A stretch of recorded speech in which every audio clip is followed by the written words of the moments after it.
More than the filling, more than the toppings, more than anything, the rice is what makes or breaks a good sushi. The rice has to be perfectly cooked, perfectly seasoned, and perfectly rolled to get the perfect sushi.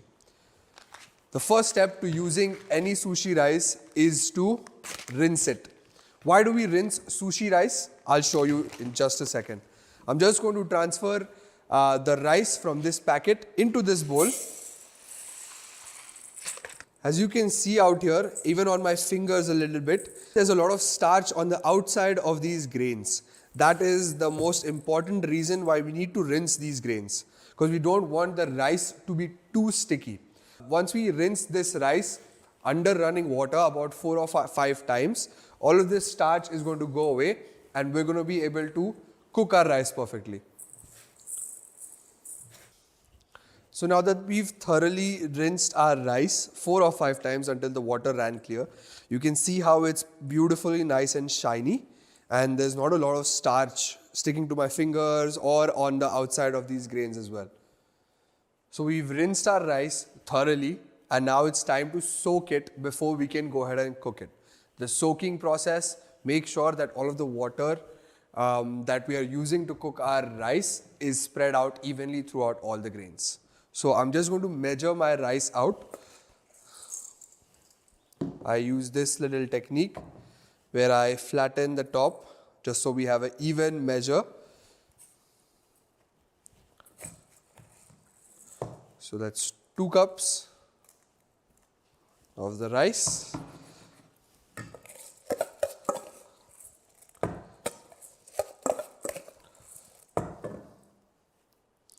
And this, what's left in here and what's in my cup, will be 3 cups.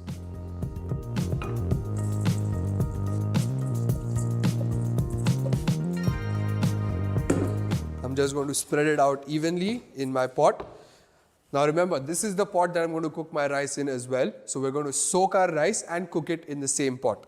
Just because, to reduce the amount of effort that we have to use, we'll just add our water to soak in this itself. The ratio is 1:1. So that means if I have 3 cups of rice, I'll be soaking this and cooking it in 3 cups of water as well. That's 1.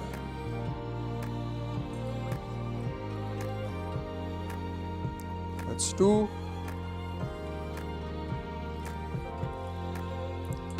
That's 3.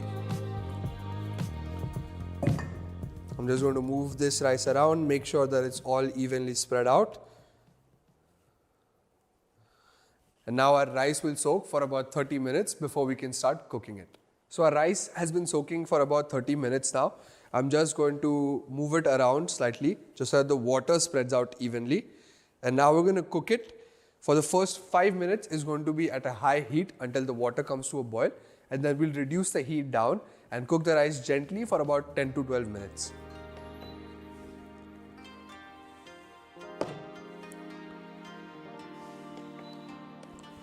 I'm just going to place a glass lid on top of my bowl just so that all of the heat stays on the inside and I'm able to see what sort of movement is happening inside of the rice, because I don't want it to boil too vigorously because that will mean that by the time the rice is done cooking, it's going to be all burnt and crispy on the bottom, which we don't want. Needless to say that it could happen. We'll just have to be cautious as to not take all of the rice that has stuck to the pan. So we'll get to that in about 10 to 12 minutes now. So now that my rice has come to a boil, as you can see, I'm just going to reduce the temperature down just so it cooks nice and evenly all over. As our rice is slowly bubbling away over here, it's the perfect opportunity to start working on our gari. Now, what is gari? Gari is part of the sukemono family in Japan, which means pickled vegetables. You can't really eat gari like any other pickled vegetables because of its strong taste. Where gari plays the most important role is as a palate cleanser in between your bites of sushi. The subtle spice from the ginger itself and the beautiful sweetness of the pickling liquid that we're going to be adding to this ginger perfectly cleanses your palate and gets you ready for the next bite of sushi. The first step to making our gari is to peel our ginger. We have to make sure that our ginger goes from this to a nice and completely peeled guy like this. The best way to peel your ginger is not with the peeler but with the humble spoon. All you have to do is hold it at the well part of the spoon and begin scraping away. As you can see, it's super easy for me to get the entire skin out in one smooth motion. So I'm going to go ahead and do this for the entire thing. If there are parts that you can't get into, just break the ginger off like so and get in there. If there's parts like these, don't worry about them because we're just going to cut them off because we don't want to use them because they're not soft, as they're all very bulbous. They won't make the best pickled ginger either, so don't worry about that part. We'll just cut that off.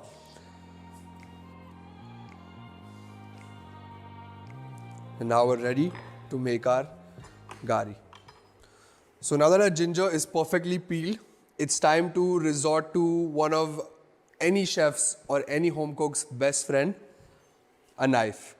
You can also use a machine known as a mandolin, but they come quite expensive and we know that not everybody has that. So that's why I'm here to demo how to make thinly fine sliced ginger for our gari using a knife. What I'm going to do first is I'm going to look at the ginger and only try and find parts that are nice and even all the way. So this part, as you can see, I'm just going to break it off right here. Alright, so that's a nice even piece, right? These little bulbs, you can just take these off and then use them later for ginger garlic paste or whatever. So peel that off right there. And then we're going to go in to make super fine slices of ginger.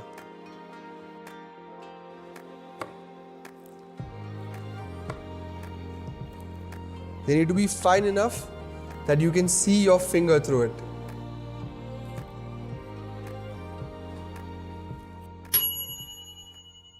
That's my timer. I think that's for my rice. Just going to turn this off.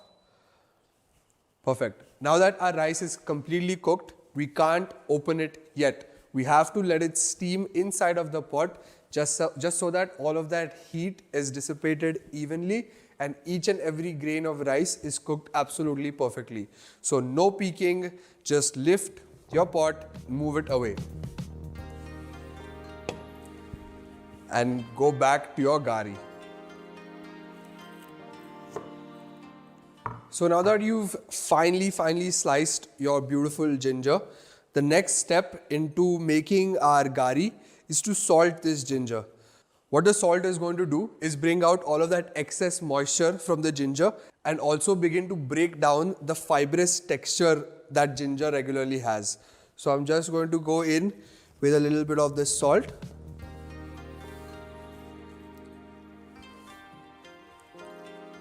And I'll just massage it in.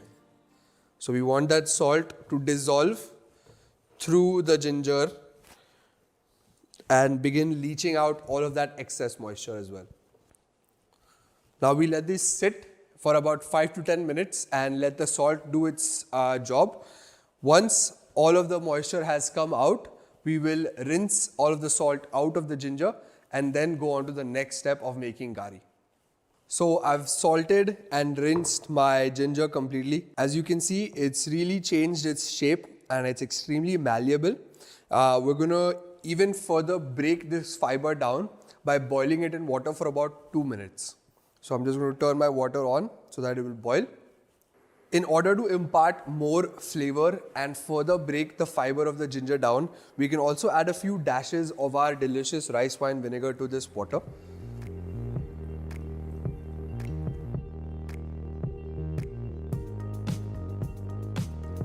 And the rest of this vinegar we'll use to make our pickling liquid for the gari and to season our sushi rice as well.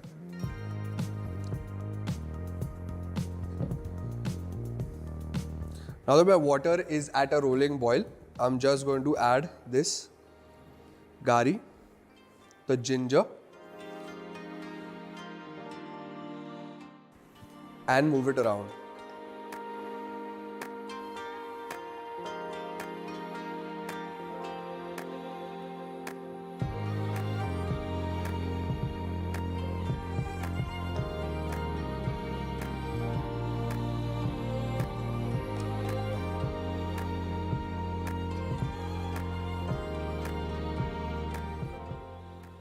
So now that my ginger has been boiling for about 2 minutes, I'm ready to strain it. I have a strainer ready here. So I'm just going to turn this off. And this just goes in.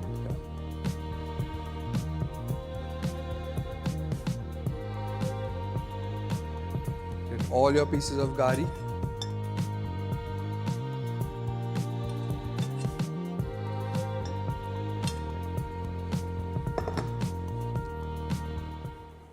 And we can let this cool down in the strainer itself while we make our pickling liquid. We've done a lot of work on this ginger for this gari. We've peeled it, sliced it thinly, we've salted it, rinsed it. But now is the penultimate step in the making of this gari, and that is the pickling liquid. For the pickling liquid, into our small pot, we're going to add half a cup of this rice wine vinegar.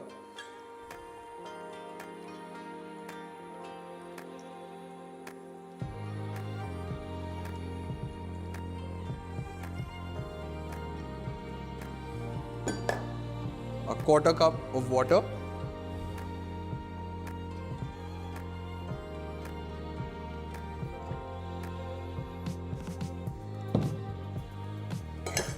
About a tablespoon of caster sugar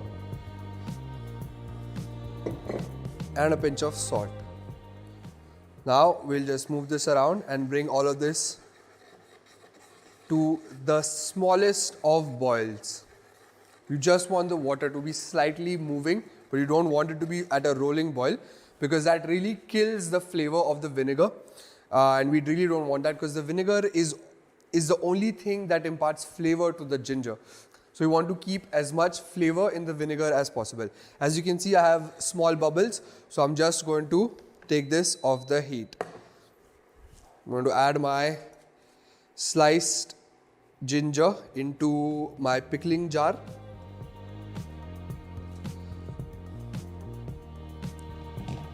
And pour this into the jar.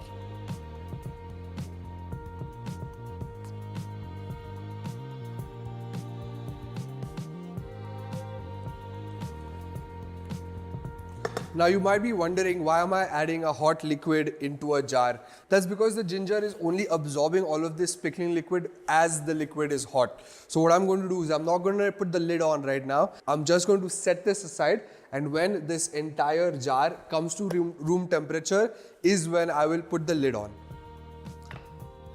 So Mr. Ginger, I'll see you in about an hour.